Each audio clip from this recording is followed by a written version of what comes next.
오늘 하나님의 말씀 창세기 23장 4절입니다.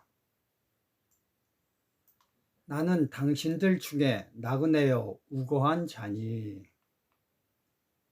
오늘 설교 제목은 세상과 어울릴 수 없는 하나님의 백성입니다. 김삿갓은 방랑시인 그리고 풍자와 해악이 넘치는 시를 남긴 기행의 시인입니다. 김삿갓의 본명은 병연이요 삿갓을 쓰고 다녔기에 흔히 김삿갓 또는 김립이라고 부릅니다.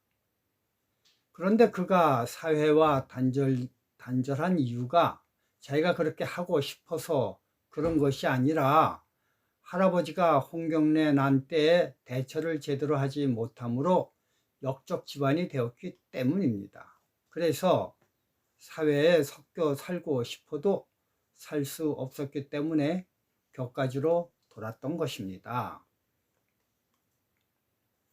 젊어서 그가 과거 시험에 응시에 장원이 된 경험이 있음은 그가 만약 신분이 제대로 된 사람이라면 그 사회에 동화되어 충분히 출세하였을 것입니다.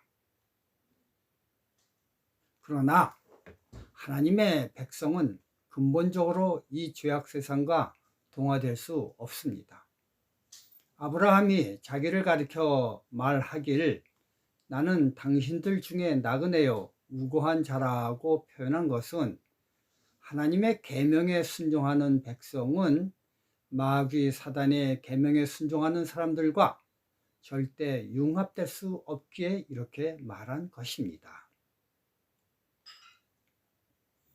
만약 하나님의 계명에 따라 순종하는 삶을 산다면서 이 세상과 조화되어 잘 산다면 그건 좀 이상하고 거짓일 수밖에 없습니다. 아브라함은 이방신을 섬기는 가나안 원주민들과 절대 섞여서 살 수가 없어 물과 기름처럼 분리되어 살았습니다. 그러나 그들보다 못함으로 그들의 비아냥거리가 된 것이 아니라 오히려 그들보다 삶의 우위에 있으므로 그들의 존경을 받고 살았습니다. 창세기 23장 5절 6절 헷 족속이 아브라함에게 대답하여 가로되 내 주여 들으소서 당신은 우리 중 하나님의 방백이시니. 이렇게 아브라함이 이방신을 섬기는 세상 사람들에게 존경을 받으며 산 것이 아브라함의 능력 때문이었나? 아닙니다. 모든 것은 하나님이 아브라함을 그렇게 높여 만들어 주셨습니다. 단지 아브라함은 하나님의 계명에 순종한 것밖에 없습니다. 그럼 어떻게 아브라함이 온 이방 족속에게 존경의 대상이 되었는가를 한번 살펴보겠습니다.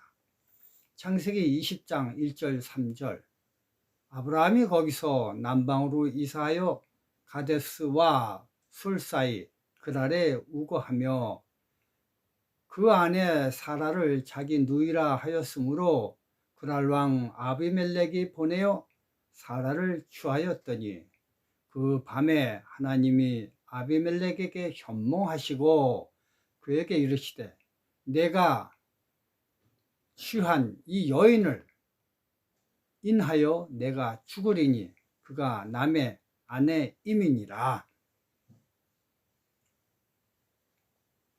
아브라함은 이 상황에서 아내를 아내라 말하지 못하고 누이라 표현하는 졸렬하고 비겁한 모습으로 나타납니다. 이런 진정한 모습을 이방인들이 알았다면 아브라함의 인간적 수치는 말할 수 없이 부끄러웠을 것입니다. 그런데 이런 수치스럽고 부끄러운 상황에 하나님이 개입하셔서 졸지에 부끄럽고 수치스러운 일이 인간사에서 가장 위대한 일로 바뀌어져 버렸습니다. 이 결과 그 나라 왕이 직접 아브라함에게 행차하여 구차히 죄악을 체결하자고 애걸하는 모습 속에서 우리는 발견하게 됩니다.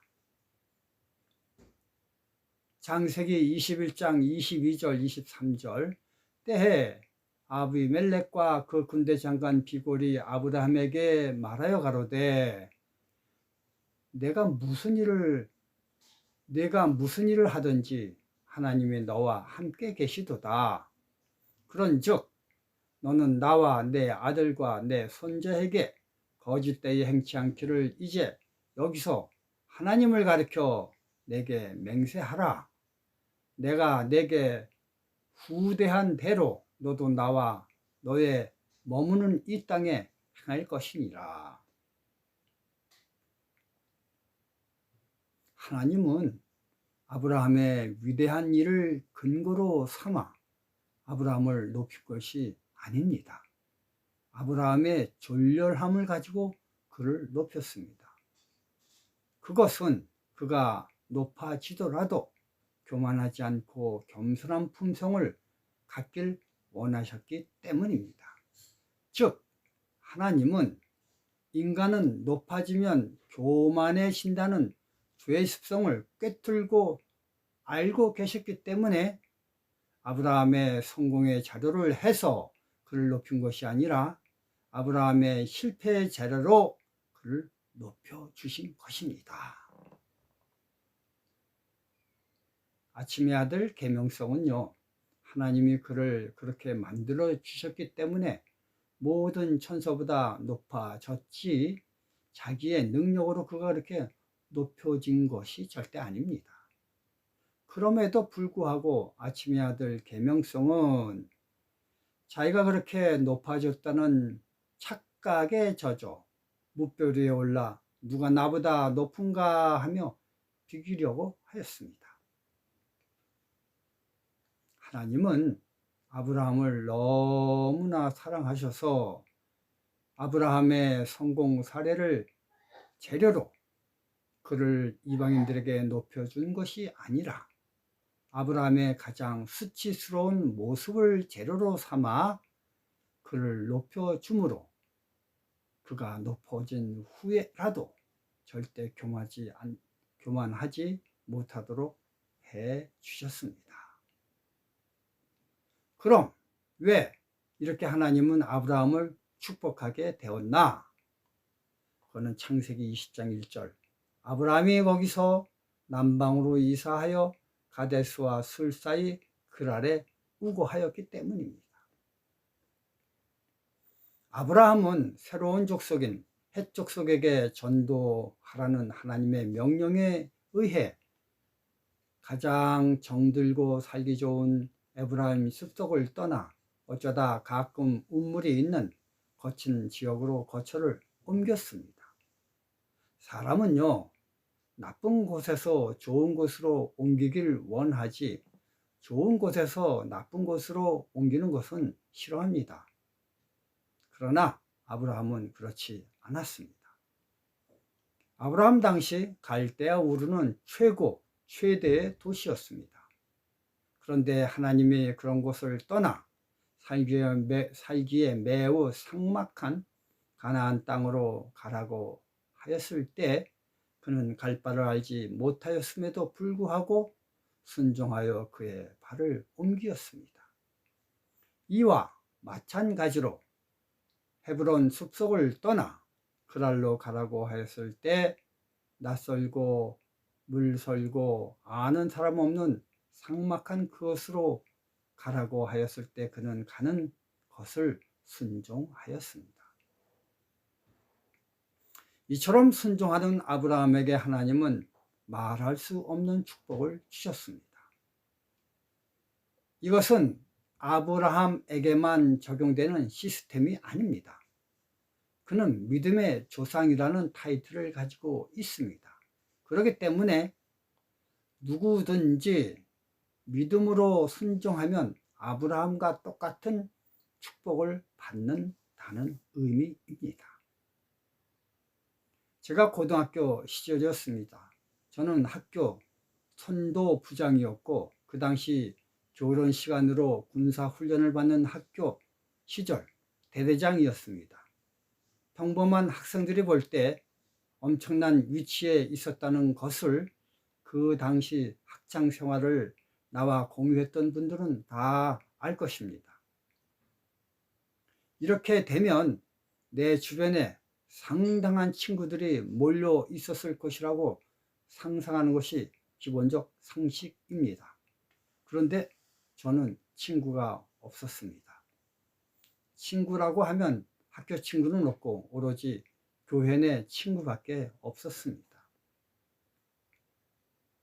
한 번은 동창들의 모임에 제가 갔습니다. 그런데 많은 동창들이 내 곁에 있다가 다 떨어져 다른 곳에 앉는 것을 봤습니다. 그것은 제가 술을 하나, 담배를 피나, 커피를 마시나, 고기를 먹나, 도대체 그들이 볼 때 도무지 어울릴 수 없는 행위만 하고 있으니 곁에서 세상 쾌락을 같이 즐길 수가 없었던 것입니다.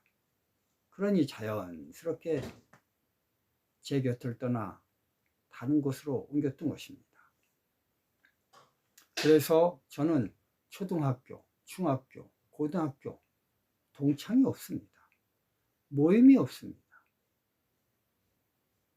제가 이렇게 된 것은 내가 하나님의 말씀에 순종하였기 때문이지 내가 성격이 별나서 그런 것이 아닙니다.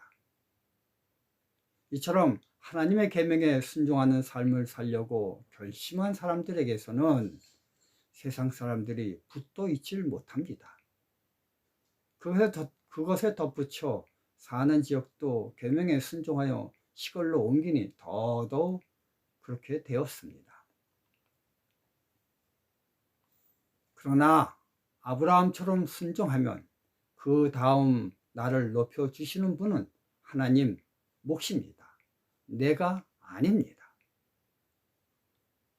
하나님의 말씀에 순종하는 사람은 하나님은 머리가 되게 하시지 꼬리가 되게 하시지 않습니다. 여러분, 오늘 주제 말씀으로 되돌아가 봅시다. 나는 당신들 중에 나그네요 우고한 자니. 여러분, 각자 자신을 되돌아보시기 바랍니다. 나는 이 세상에서 동창회, 친구 모임, 개인 모임 등으로 시간을 쪼갤 수 없을 정도로 바쁩니까? 아니면 조용한 시골 천연계 속에서 하나님을 묵상함으로 시간이 널널하여 외로운 사람입니까? 나는 하나님 보시기에 훌륭한 사람입니까? 아니면 세상 사람들이 보기에 멋지고 훌륭한 사람입니까? 우리의 뒷모습을 뒤돌아보는 것은 상당히 신앙생활하는데 필요하리라 생각이 듭니다. 감사합니다.